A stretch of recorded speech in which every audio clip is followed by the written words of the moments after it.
the lore teaches, the spirits of the highest air region.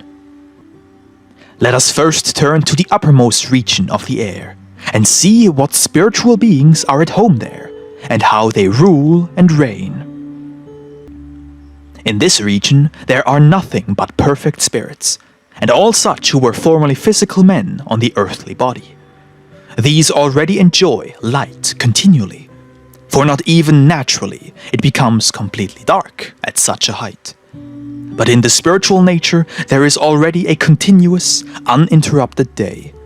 For this third region already shows a third, quite pure spiritual level, while the second region is not yet pure and is exposed to very frequent turbidities. But still more is it the first or lowest air region, in which, like on the first level, good and evil float among each other, like cabbage and turnips. We now know that the third region is home to the purest spirits of this earth. But why? What are they doing there? No spirit that passes from this outer, natural earth to the spiritual one, no matter how perfect he may be, can immediately ascend to the real, great kingdom of heaven. And this cannot be, because something still remains in the earthly body for its final perfection, which it can only absorb little by little.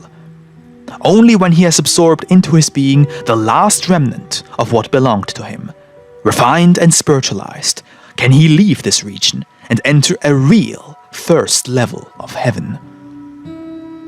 The spirit in and for itself, as the original principle of life out of me, certainly does not need anything out of the earthly body for his perfection, but his formal entity, which is the soul, this must unite again in itself up to the last atom, what was once given to it out of the endless fullness of my idea forming it. What was given consists of endless many particles of intelligence, which naturally cannot be made afloat all at once when the human being dies.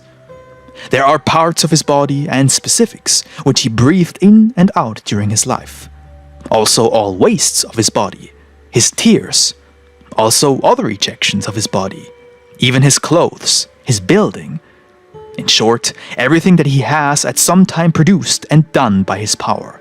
All this must be absorbed by the psyche over time, as a kind of purified psychic specific, so that the spirit then has in himself an accomplished contemplation, and through this contemplation a clearest recollection of all that has gone on with his complete being, and what the whole and long way was like, from which he has again arrived at this his most primal perfection.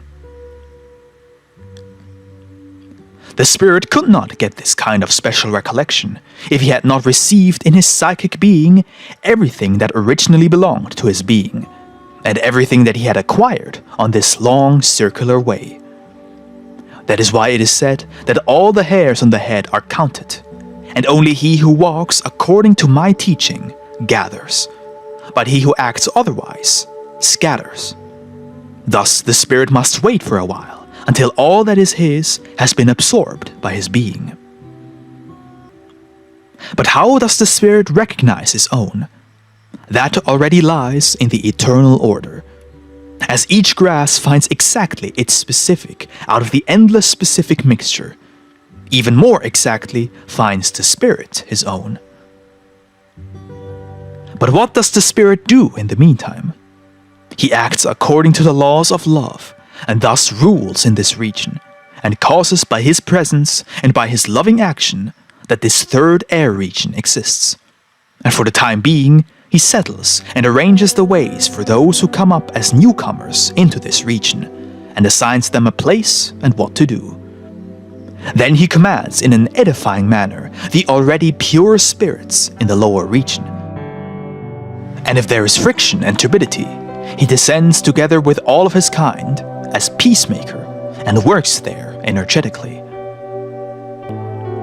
But when foreign spirits from other world bodies arrive here, he tests them, and if he finds them capable, he leads them down to the earth on the right ways, is present at the procreations by his influence, helps such new arrived spirits upon the way of the flesh of this earth, and then also sees to it, then these spirits are led exactly upon those testing ways of the flesh, which ways they have decided elsewhere in the world to walk in order to become children of the Lord. In this third region walk and live the so-called guardian spirits of men, which is well known to you. However, these pure spirits are not yet soul rulers, nor can they be, because they still lack perfect knowledge and insight in many things, for reasons that have been made known above. Therefore, perfect angelic spirits are constantly above and among them, who always give these spirits the right instructions as to what they have to do and how they have to arbitrate. But for the spirits of this third region, this very third region is a glorious paradise, where they have everything that can ever please their hearts in their love for God. There are marvelous regions, which, however, depend on the nature of the spirit, because every spirit becomes the creator of his ground and the region in which he is at home. This region is exceedingly fruitful and rich in all things. The spirit enjoys everything there in abundance, and hunger is far from him. And behold, in this very enjoyment, the spirit gradually absorbs everything of his being that has stuck to the earth. And these fruits and the regions are formed in a reflective way, ascending from the earth into this third region psychologically, specifically. And the spirit recognizes them as his own, absorbs them into his cognition, and then only from this cognition comes into a formal seeing of what is his own. Then also enjoys the same and absorbs it completely into his being. When he has absorbed all this, and he owes nothing to the earth anymore, and the earth to him, then he has reached his complete solidity and can be taken up to the higher perfection into the kingdom of heaven.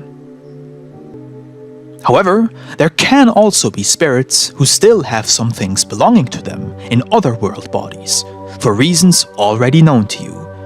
These then also ascend to the spheres of those world bodies, from where they either got their main specific, or where they once already lived physically, in order to also fetch there what belongs to them.